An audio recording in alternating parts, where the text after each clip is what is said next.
Bonjour mesdames et messieurs, bienvenue à notre émission hebdomadaire des hommes et des plantes. Alors aujourd'hui, nous allons parler de la grande violette, comme c'est marqué dessus.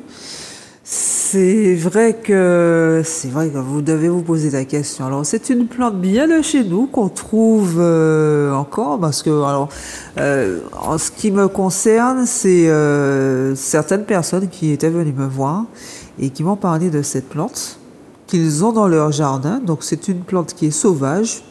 Là, elle se trouve dans un grand jardin que j'ai plutôt dans le nord.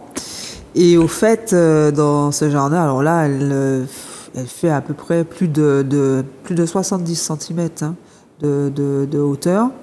Elle est à côté d'un pied de chaya. Là, elle est à côté d'un pied de romarin. D'ailleurs, on voit un petit peu les romarins à côté. Au fait, comme ça se multiplie. Alors, ça fait des fleurs, ça fait des graines aussi. Les graines se prolifèrent, se sèment par le vent. Et en fait, on trouve cette plante-là un petit peu partout. Donc, ça se sème partout. C'est assez, je dirais pas que c'est vachement envahissant, mais ça l'est quand même. Et quand on regarde vraiment vers le sol, on peut trouver des plantes un petit peu partout. Dès que l'herbe commence à pousser, hop, on voit aussi ces plantes. Donc sa prolifération se fait plutôt par graines, sa multiplication plutôt. Après, elle fleurit toute l'année. C'est vrai que ce sont de très belles fleurs. Au départ, on pense que ce sont des plantes, c'est une plante ornementale, mais c'est aussi une plante médicinale. Et c'est vrai que les gens qui m'ont demandé de parler de cette plante, oui, vous avez bien raison, elle est effectivement médicinale. C'est vrai qu'elle rappelle d'autres types de plantes, mais non, en fait, ça n'est pas le cas. En fait, elle est connue par son premier nom, c'est la grande violette. Vous avez aussi la grande marguerite. Alors je vais vous donner, parce qu'il y en a tellement. Comme c'est une plante qui est connue au Brésil, l'Amérique centrale, l'Amérique tropicale. Alors j'ai entendu dire aussi pour l'Australie. Voilà, c'est des trucs comme ça. Vous avez des noms. Je suis pas très forte en portugais, plutôt en anglais, en espagnol ou en allemand, mais alors c'est Mondifide, ça c'est le côté brésilien. Alors sinon on a Pronto Alivio en lardésie. Alors après en créole fleur mauve, Marguerite, blé, Marguerite. Alors sinon en français grande centaurée ou grande centaure. Alors aussi on l'appelle bleuet, même si c'est pas les bleuets que l'on connaît de France. En espagnol Perpetua roxa. Alors ça vous permet de savoir un petit peu si vous avez entendu peut-être certains de ces noms. Donc voilà la plante dont il s'agit. Brazilian Button Flower, vous voyez, comme ça son nom l'indique, c'est une plante que l'on trouve au Brésil. Et c'est vrai qu'au Brésil, pas mal de personnes, ils ont des plantes chez eux. C'est dans leur culture aussi. Donc vous voyez, on se retrouve très bien dans certains pays. Voilà. Et donc c'est la famille des Astéracées, donc c'est Centraterum punctatum. Alors ça, c'est des noms de latin. Donc c'est une plante qui a des bienfaits en interne comme en externe. Alors c'est vrai qu'elle est très peu connue, mais après on la retrouve encore dans des endroits un petit peu sauvages. On peut la retrouver effectivement sur les bords de route.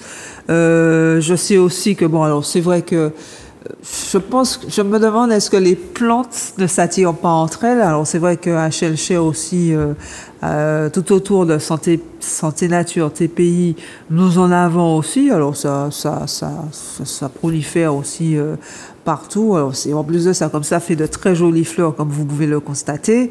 Au fait, elle se distingue par rapport à ces fleurs violettes que vous voyez. Alors on vous dit que le plus souvent ça va de bleu clair à un violet. Voilà, c'est plutôt ça. Je pense que c'est pour ça aussi qu'on l'appelle bleuet. Donc, c'est une plante qui a, vous pensez bien, comme on la retrouve quand même dans pas mal de pays. Il y a aussi quand même un intérêt scientifique. Alors, ils ont constaté que les molécules qu'elle possède permettraient de limiter la prolifération des cellules cancéreuses. Alors, l'intérêt scientifique va à ce stade. Et aussi, toujours les mêmes molécules permettraient aussi de limiter la virulence des agents infectieux. Alors voilà, c'est surtout dans ce cadre que cette plante est connue. Donc l'intérêt scientifique va vers ce biais-là, et c'est vrai que c'est une plante qui est antifongique, antibactérienne. Alors c'est vrai que bon, après, si vous voulez, c'est pas des plantes qu'il faut prendre sur, je dirais, plus de une semaine à 2 semaines, hein, comme on le fait pour certaines plantes. Il y a encore pas mal de choses encore à essayer d'exploiter, à essayer de trouver comment elle fait. Alors c'est vrai que oui, on connaît déjà certains de ses bienfaits, mais c'est vrai qu'elle est encore très mal connue. Il y a pas encore, c'est vrai on ne s'est pas encore tellement penché dessus, et pourtant on la trouve dans la plupart. J'ai rien demandé, hein, elle était déjà là, cette plante. C'est vrai que bon, après c'est vrai que là il y a plus d'une centaine d'années, il y avait une femme qui travaillait, qui soignait par les plantes médicinales à cet endroit. Donc, et pourtant, en fait, la terre est bizarre, hein. Je pense que la terre bouge. C'est vrai que c'est un endroit. On dit toujours que le terrain bouge beaucoup. Alors c'est vrai que il y a certaines choses qui ressortent. Et c'est comme ça que cette plante-là est revenue. C'est fou. Même nous, on se dit, mais c'est pas possible, comme la nature est belle, la nature est forte. Et voilà, c'est vrai que ça, j'apprécie beaucoup. C'est vrai que quand je regarde vraiment à même le sol, ce que je peux trouver, c'est fou. J'ai encore pas mal de recherches à faire. Donc, quand je vois cette plante, qui est très très belle et qui est intrigante, hein, ne serait-ce que par son côté, ses fleurs, parce que c'est vrai que ça c'est très joli, hein, en même temps qu'elle est ornementale. Alors c'est vrai que quand on frotte, on se frotte, on essaye de prendre les feuilles et tout, on a cette odeur un peu qui se dégage, qui ressemble un peu à l'ananas. Donc ça sent très bon, mais par contre, quand vous le faites en infusion, c'est un petit peu amer, hein. Donc c'est vrai qu'on a tendance à se dire que ça pourrait être, qu'on pourrait l'utiliser comme une épice, mais je pense pas vraiment trop. Mais après, c'est une plante par rapport à ce parfum et par rapport à son côté amer. L'avantage, c'est que c'est une plante qui peut être intéressante au niveau tension, au niveau stress aussi. Donc c'est une plante, par exemple, si vous êtes, vous avez besoin de vous apaiser, des choses comme ça va vous aider beaucoup. C'est vrai qu'on dit que c'est l'une des plantes concernant la dépression.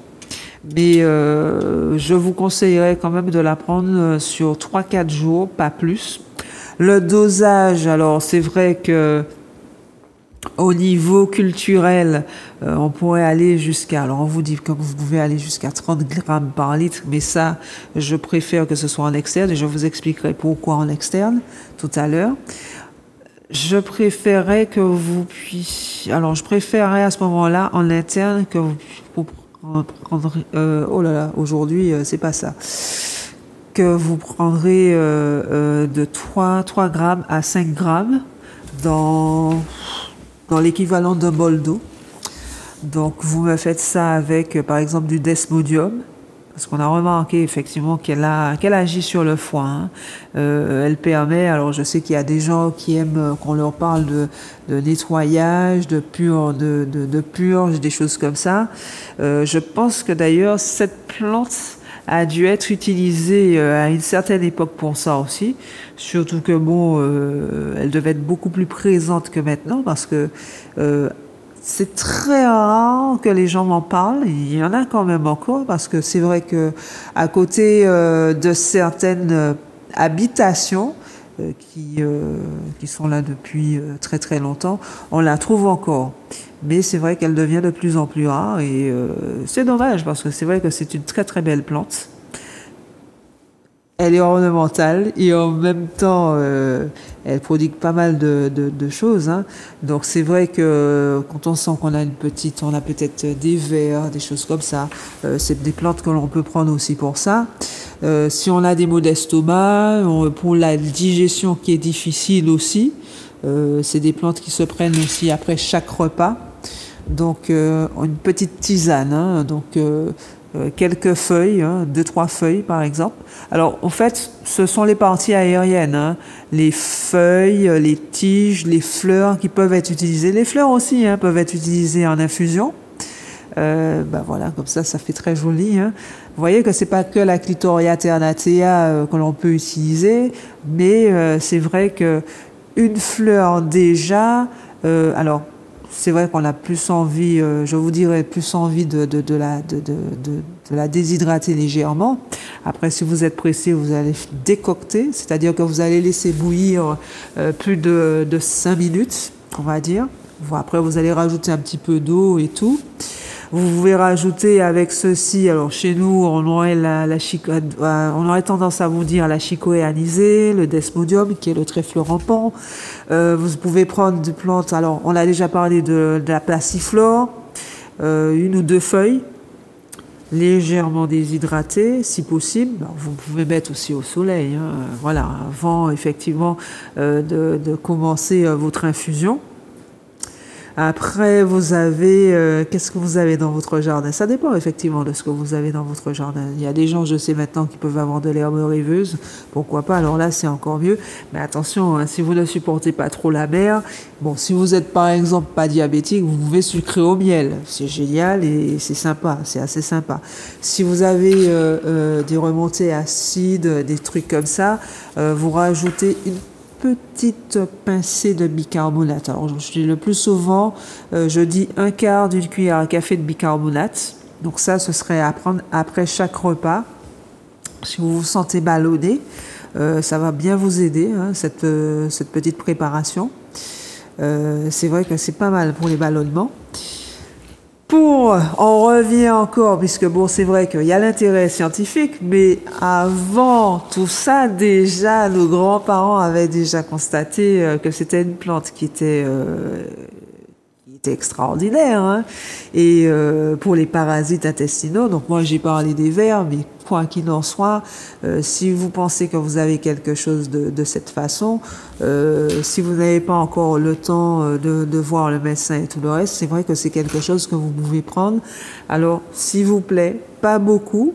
Je sais que, comme vous avez pu voir à l'image, et encore que bon, mes photos ne ressortent pas exactement comme il faut, mais sincèrement, c'est une plante, ça fait des buissons, hein. Là, si vous voulez, j'ai vraiment, comment dirais-je, essayé de visualiser la photo sur un plan, mais c'est des gros bouquets que ça vous fait.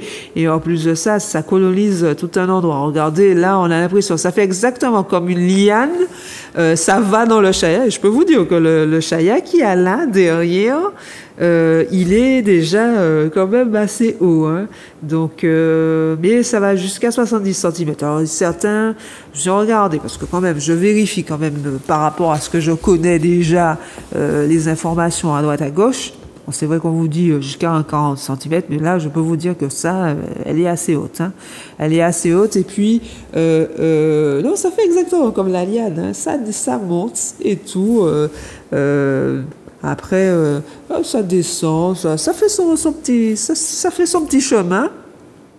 Et elle s'est trouvée très très bien. Après, c'est une plante qui supporte très très bien le soleil. Il faut savoir qu'elle est thermophile. Donc ça veut dire que bon, même un climat plus chaud que chez nous, et surtout à l'heure actuelle en Martinique, même en Guadeloupe, même plus chaud que dans nos îles, elle peut supporter.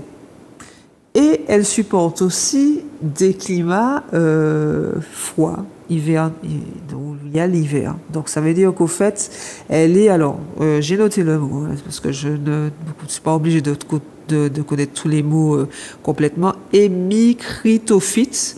Donc ça veut dire qu'au fait, en période d'hiver, vous allez voir qu'il va rester des tiges, alors les feuilles vont tomber et tout le reste et tout ça. Donc toutes les parties du sol à un certain niveau, ça va rester. Et après, au fur et à mesure que l'hiver va passer, ça va repartir. Donc voilà, c'est une plante qui est très très résistante. Donc vous voyez, elle supporte bien tout. Et c'est vrai que vu sa façon de se mettre un peu partout, après, bon, je dois dire que je n'entends pas dire les gens à côté, les voisins à côté, qu'ils ont énormément cette plante chez eux. Donc donc elle n'est pas dangereuse s'il y a des gens effectivement qui ne l'aiment pas. Mais je dois dire que bon, ce serait bien dommage parce que c'est une plante. Donc là, on voit le côté interne. Donc pour effectivement les maux d'estomac, les ballonnements. Après, elle est antioxydante, hein, comme par rapport à l'intérêt scientifique qu'il y a, mais et par rapport à ce que l'on sait. Donc, elle est anti-inflammatoire. Elle est antibactérienne, elle est antifongique, elle est antioxydante, donc elle renforce aussi le système immunitaire. Donc par exemple, je sais qu'en ce moment, comme il pleut, il fait chaud, des choses comme ça, des fois vous pouvez être grippé. Ça lui convient très bien. Voilà, une plante qu'on peut utiliser pas pendant longtemps, donc sur par exemple 3 jours de suite. Donc de la manière suivante, par exemple, hein, je dirais jusqu'à 2-3 grammes, avec par exemple de l'eucalyptus, du romarin, de la toumo. Vous voyez, vous faites une sorte de grog pour bien vous chauffer et tout le reste. C'est vrai que cette plante-là va vous aider beaucoup de cette manière. Et si vous avez encore plus les fleurs, parce que je suppose que bon, elle renforce effectivement. Je pense qu'elle doit avoir un peu d'anthocyane là-dedans, parce que ça, c'est pas possible. C'est vrai qu'il ne l'est pas dit, mais j'en suis sûre. Par observation et tout, et par expérience. Hein. Donc, on peut dire ça. Et en plus de ça, c'est une plante, toujours il faut pas non plus la prolonger, comment dirais-je. Si vous voulez la prendre, je dirais, prenez-la sous 3-4 jours et après vous arrêtez. Si vous voulez vous arrêter, je dirais 1 semaine et après vous pouvez recommencer. Mais de faire attention et au dosage et ne pas prolonger le fait de la prendre. Hein. Donc à ce moment-là, vous allez me faire... Donc je disais que c'était aussi pour le diabète, pour la glycémie.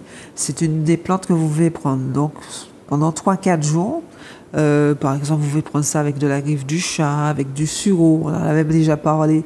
Vous avez la toumo aussi, vous avez le gestram, qui est une plante effectivement que nous adorons, parce que c'est vrai que avec le gestram, les gens qui, quand ils font des analyses malgré leurs médicaments, bon peut-être aussi c'est parce que vous faites quelques petits abus là sans rien dire. Ne croyez pas, je viens de vous tirer les oreilles aussi pour certains. Je sais, peut-être que l'infirmière qui passe regarder tout ne le sait pas, mais moi je vois. Donc attention au sucre, attention à l'alcool, parce qu'il faut faire attention à votre alimentation. Mais c'est pas quand même pour ça que vous prenez les plantes pour continuer ces abus. Hein. Attention, parce que le corps il a une mémoire. Mais bon, si vous savez être sage, hein, c'est pas qu'avec le Père Noël qu'il faudra l'être. Ce moment-là, vous pouvez utiliser cette plante. Voilà, exactement. 3-4 jours, après vous arrêtez, vous regardez un petit peu ce que ça fait, et voilà. Mais tout en continuant vos médicaments, s'il vous plaît. Merci. Donc, ça, c'est donc la partie interne. La partie externe, et je sais qu'il y a des gens, parce que je sais, il y a des gens qui me posent tellement de questions, qu'est-ce qu'ils peuvent prendre pour certaines choses et tout ça. Comme elle est antimicrobienne, donc c'est vrai que c'est une plante, alors les 30 grammes par litre, donc en décoction, on avait dit la tige, les feuilles, les fleurs. Alors effectivement, vous décoctez bien, et au fait, après la décoction, c'est quelque chose, par exemple, pour nettoyer les plaies superficielles. Parce que oui, elle est très cicatrisante. N'oublions pas qu'on a dit qu'effectivement, qu'elle est antioxydante et antimicrobienne. Donc, elle est très cicatrisante, elle est très bonne pour la peau, pour l'acné, pour tous les problèmes, pour l'eczéma. On peut effectivement se laver un peu avec cette plante. Et c'est aussi une plante qui est très bonne pour les cheveux. Donc, à utiliser dans son eau de rinçage, par exemple, ou je sais qu'il y a des gens, effectivement, qui essaient de faire un shampoing maison avec certaines plantes. Voilà une des plantes que vous pouvez utiliser de cette manière. Donc, c'est vrai que ça, c'est ça qui est génial. Mais avant, on se servait on la faisait en décoction et ça permettait de nettoyer certaines plaies, des plaies superficielles, s'il vous plaît, hein, pas des plaies où la blessure est profonde, des choses comme ça, superficielles. Et c'est vrai que ça a un grand intérêt là-dessus, et vraiment c'est formidable. Donc vraiment, je n'ai rien à dire. C'est dommage que ce soit des plantes qu'on ne se sert pas tellement, ou on n'en parle pas tellement, parce que c'est vrai que oui, peut-être qu'elle tend à disparaître plus qu'on ne le pense. C'est vrai que j'ai tellement l'habitude de la voir que à la limite, oui, c'est vrai. J'ai déjà que je leur disais ça. Il y a des gens effectivement à qui j'ai affaire, qui la connaissent. Mais c'est vrai qu'elle va vraiment partout. Elle n'a pas du tout de prédateurs. Après, c'est une plante, faut quand même en garder parce que elle a ce côté mellifère, c'est-à-dire que pour tous les insectes pollinisateurs, pas seulement les abeilles, n'oublions pas aussi nos bonbons. Je ne sais pas si vous avez remarqué, hein, mais on en voit de moins en moins parce que c'est vrai qu'on nettoie tellement. J'aimerais bien que chacun d'entre vous, ceux en tout cas qui ont quand même une petite surface, jusqu'à une grande surface, essayez quand même de laisser dans un coin des troncs d'arbres pour nos bonbons, parce que ils sont en train de disparaître, hein. Et tout ça, ce sont des insectes qui permettent à certaines plantes de ne pas disparaître, de fructifier. Donc on en a besoin aussi. Il y a les abeilles, mais il y a aussi les autres. Voilà, donc c'est vrai que ça, voilà, une plante et c'est vrai qu'au fait, elle aide énormément de ce côté-là. C'est pour ça qu'il ne faut pas non plus, comment dirais-je, la faire disparaître. C'est vrai que des fois, elle est chiante. Ça, je dois avouer que elle pousse partout, même dans des endroits où on ne voudrait pas. Mais bon, elle sait y faire, elle a son charme parce qu'elle a de très belles fleurs et elle le sait. Et elle sait que elle va me dire, Sandra, je sais que tu vas pas me détruire. Donc voilà, donc je vais rester là. Alors, à la limite, je vais la déplacer et puis voilà quoi. De toutes les façons, elle n'a pas, au niveau culture, ça va, elle ne pose pas de problème. Non, elle n'a pas. Donc, elle n'a pas vraiment d'ennemis non plus, hein. Elle n'a pas besoin, enfin, qu'elle soit à l'ombre, qu'elle soit au soleil, ça ne pose aucun problème, comme vous pouvez le constater. Donc voilà. Donc et après, vous pouvez l'utiliser de toutes sortes de manières. Donc, je vous dirais, prenez-en soin, parce que vous avez quand même quelque chose qui, par exemple, en petite tisane, il y a des gens qui me disent qu'une petite tisane, de changer un petit peu quelquefois. Le truc, hein, c'est l'abus, hein, comme dans toute chose. Une fois comme ça, c'est vrai que vous pouvez la prendre en tisane. C'est vrai que c'est une plante qui peut être très intéressante de ce côté. Pour l'hypertension, par exemple, je vais vous donner quand même un petit truc.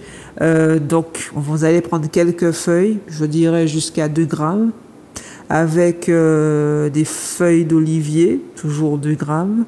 Vous allez mettre, alors vous pouvez rajouter une ou deux petites pétales de groseille pays, pas trop parce que ça ne convient pas toujours à tout le monde.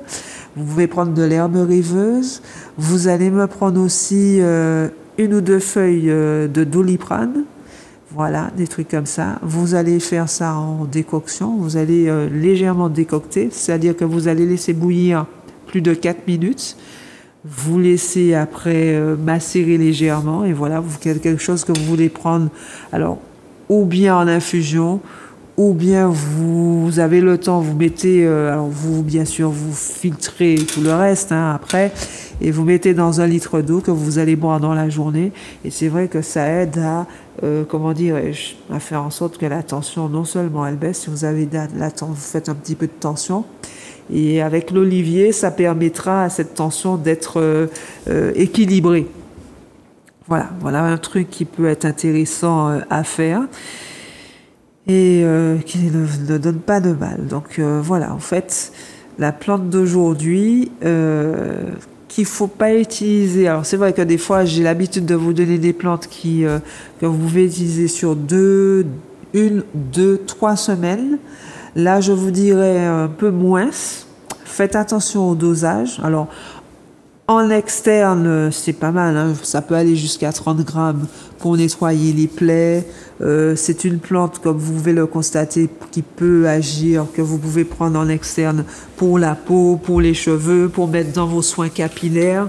Je sais qu'il y a des gens qui cherchent effectivement des plantes qu'ils peuvent mettre dans leurs cheveux, hein, l'aloe vera, enfin on en a parlé déjà de pas mal de plantes hein, qui contiennent effectivement pas mal de sapomine. Donc en voilà une, hein. Il y a l'arbre savonnette, voilà. Donc, il y en a énormément dont on a parlé.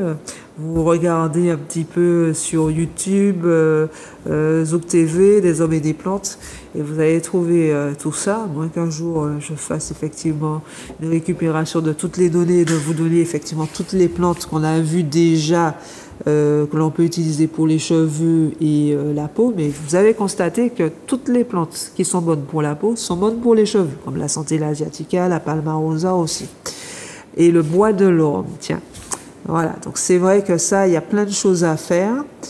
Ça vous permettra d'avoir des cheveux constamment bien...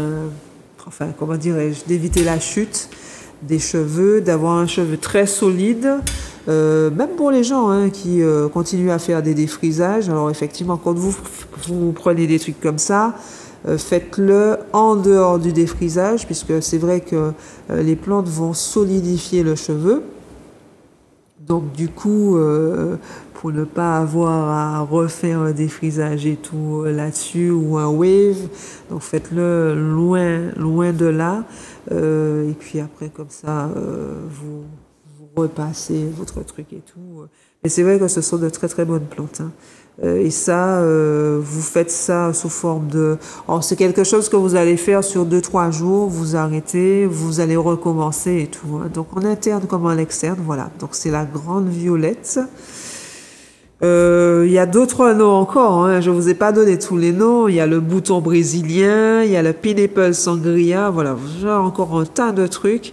Je suppose que, je sais pas chez vous, parce que je sais que vous êtes très nombreux à m'écouter, et donc vous venez vraiment de partout d'après ce que je vois, d'Australie, de France.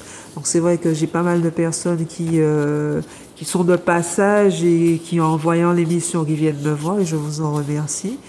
Et donc c'est vrai que bon, donc du coup, en même temps, ça vous permet de découvrir un peu les plantes que nous avons dans nos îles et qui sont magnifiques, que nous pouvons avoir chez nous et que bon qu'on peut cultiver de manière en même temps elles sont très belles et en même temps elles nous donnent tous leurs bienfaits. Donc ça, je dirais autour d'autres plantes aussi, c'est pas mal non plus, hein, comme je l'ai fait avec le chaya. Et encore là, c'est pas moi, hein, c'est la plante elle-même qui s'y est mise et je l'ai gardée. Mais elle ne tue pas le chaya. Le chaya, vous l'avez vu, hein, que c'est pas... et en même temps, les deux s'agrémentent en plus hein, de l'autre. Voilà, donc je pense que ça leur fait du bien tout. Après, en dernier, et ça c'est le mot pour la fin, vous prenez les feuilles effectivement de la grande violette. vous pouvez faire, alors effectivement la décoction peut effectivement vous aider pour ça. Dans les milieux où si vous avez un bassin avec, vous ne savez pas s'il y a des moustiques ou des choses comme ça, où il y aura peut-être un bassin que vous avez avec des plantes, etc., etc. Voilà les feuilles ou la décoction que vous pouvez mettre dans ce bassin et ça va tuer effectivement les larves de moustiques. Donc voilà, ça, ce sont des choses à faire. C'est vrai que vous avez des plantes effectivement pour ça, que vous pouvez mettre directement. Moi, je vous dirais à ce moment-là de faire ou bien de frotter les feuilles dans l'eau et tout le reste. Et c'est vrai que ça aide un petit peu à tuer les larves de moustiques. C'est vrai que en ce moment, avec la pluie que nous avons énormément de moustiques et avec cette prolifération, voilà une façon aussi d'utiliser encore cette plante. Donc, même si vous en avez beaucoup, il y a plein de choses que vous pouvez faire avec. Et voilà, donc vous-même, vous me direz ce que vous en pensez, comment vous l'utilisez, parce que je constate quand même qu'il y a quelques personnes qui la connaissent. Est-ce que vous saviez comment ça s'utilisait? Est-ce que c'est comme ça que vos parents, vos grands-parents l'utilisaient? Voilà quoi. Donc ça aussi, hein, cet échange est important. Sur ce, je sais que nous avons un grand week-end, c'est le week-end de la Pentecôte. Eh ben, je crois que pour ceux qui mangent des crabes, bon appétit, vous ne serez pas les seuls. Je vous souhaite en tout cas de passer un bon week-end. N'oubliez pas de lâcher prise de temps à autre parce que ça fait du bien. Je sais, vous allez me dire encore que c'est difficile, mais ça fait du bien quand même. Et je vous souhaite de passer un bon samedi. Et je vous dis à bientôt. Au revoir. En violette.